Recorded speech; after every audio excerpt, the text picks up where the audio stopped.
Say there's a coin that's currently worth hundreds of US dollars, but it's not made of gold or platinum or any precious metal. In fact, it's not the kind of coin you can hold in your hand or stick in a piggy bank. It's a digital currency, which means it only exists electronically. I'm talking about Bitcoin. Bitcoin doesn't work like most money. It isn't attached to a state or government, so it doesn't have a central issuing authority or regulatory body. Basically, that means there's no organization deciding when to make more Bitcoins, figuring out how many to produce, keeping track of where they are, or investigating fraud. So how does Bitcoin work as a currency? Or have any value at all? Well, Bitcoin wouldn't exist without a whole network of people and a little thing called cryptography. In fact, it's sometimes described as the world's first cryptocurrency, and here's how it works. Bitcoin is a fully digital currency, and you can exchange Bitcoins between computers in a worldwide peer-to-peer network. The whole point of most peer-to-peer networks is sharing stuff, like letting people make copies of super legal music or movies to download. If Bitcoin is a digital currency,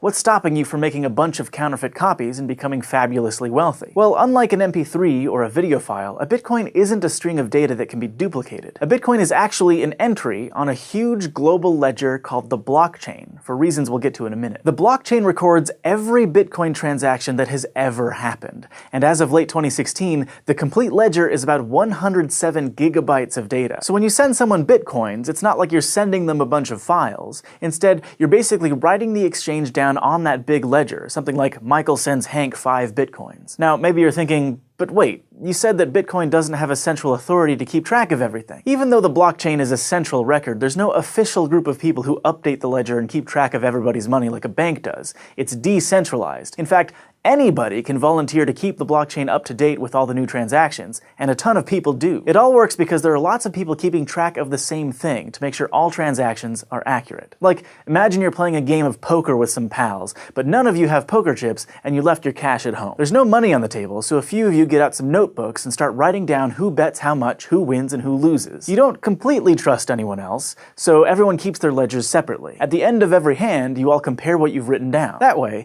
if someone makes a mistake, or tries to cheat and snag some extra money for themselves, that discrepancy is caught. After a couple of hands, you might fill up a page of your notebook with notes about the money movement. You can think of each page as a block of transactions. Eventually, your notebook will have pages and pages of information, a chain of those blocks. Hence, blockchain. Now, if thousands of people are separately maintaining the Bitcoin blockchain, how are all the ledgers kept in sync? To stick with our poker analogy, think of the entire Bitcoin peer-to-peer network as a really huge poker table with millions of people. Some are just exchanging money, but lots of volunteers are keeping ledgers. So when you want to send or receive money, you have to announce it to everyone at the table, so the people keeping track can update their ledgers. So for every transaction, you're announcing a couple of things to the Bitcoin network: your account number, the account number of the person you're sending Bitcoins to, and how many Bitcoins you want to send. And all of the users who are keeping copies of the blockchain will add your transaction to the current block. Having a bunch of people keep track of transactions seems like a pretty good security measure. But if all it takes to send Bitcoins is a couple of account numbers,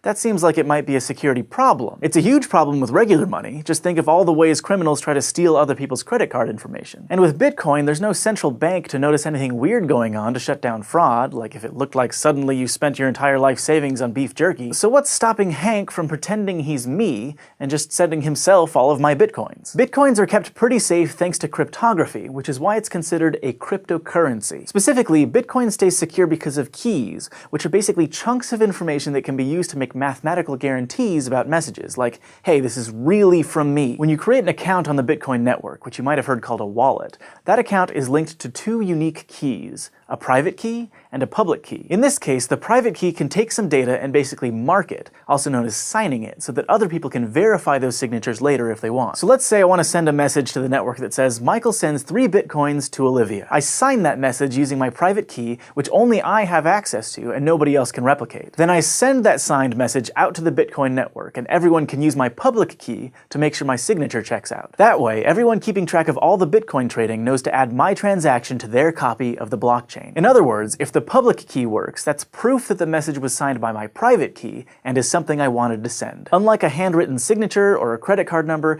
this proof of identity isn't something that can be faked by a scam artist. The who part of each transaction is obviously important to make sure the right people are swapping Bitcoins, but the when matters as well. If you had $1,000 in your bank account, for example, and tried to buy two things for $1,000 each, the bank would honor the first purchase and deny the second one. If the bank didn't do that, you'd be able to spend the same money multiple times, which might sound awesome, but it's also terrible. A financial system can't work like that because no one would get paid. So if I only have enough money to pay Olivia or Hank, but I try to pay them both, there's a check built into the Bitcoin system. Both the Bitcoin network and your wallet automatically check your previous transactions to make sure you have enough Bitcoins to send in the first place. But there's another problem that might happen with timing. Because lots of people are keeping copies of the blockchain all over the world, network delays means that you won't always receive the transaction requests in the same order. So now you've got a bunch of people with a bunch of slightly different blocks to pick from, but none of them are necessarily wrong. Okay, Bitcoin, how do you solve that problem? It turns out it's by actually solving problems.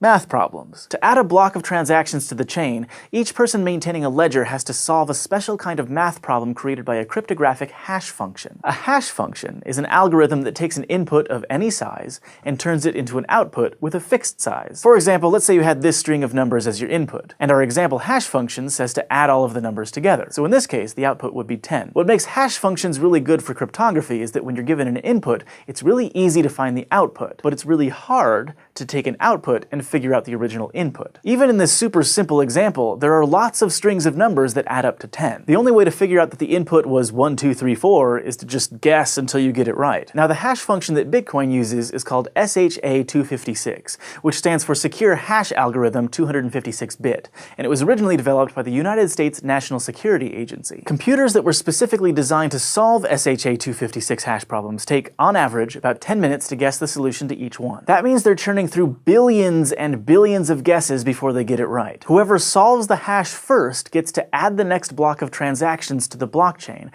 which then generates a new math problem that needs to be solved. If multiple people make blocks at roughly the same time, the network picks one to keep building upon, which becomes the longest and most trusted chain, and any transactions in those alternate branches of the chain get put back into a pool to be added onto later blocks. These volunteers spend thousands of dollars on special computers built to solve SHA-256 problems and run their electricity bills up sky high to keep those machines running. But why? What do they get out of maintaining the blockchain? Is it just community service? Well, Bitcoin actually has a built-in system to reward them. Today, every time you win the race to add a block to the blockchain, 12.5 new Bitcoins are created out of thin air and awarded to your account. In fact, you might know the Bitcoin ledger keepers by another name: miners. That's because keeping the blockchain updated is like swinging a proverbial pickaxe at those hash problems, hoping to strike it rich. When Bitcoins were first created in 2009, they didn't really have any perceived value. Tens of Bitcoins would have been worth the same as a bunch of pennies. As of November 10th, 2016, though, one Bitcoin is worth $708 so 12.5 Bitcoins are worth $8,850. That's a nice chunk of change. Every single Bitcoin that exists was created to reward a Bitcoin miner. Besides the big payout when they add a new block of transactions,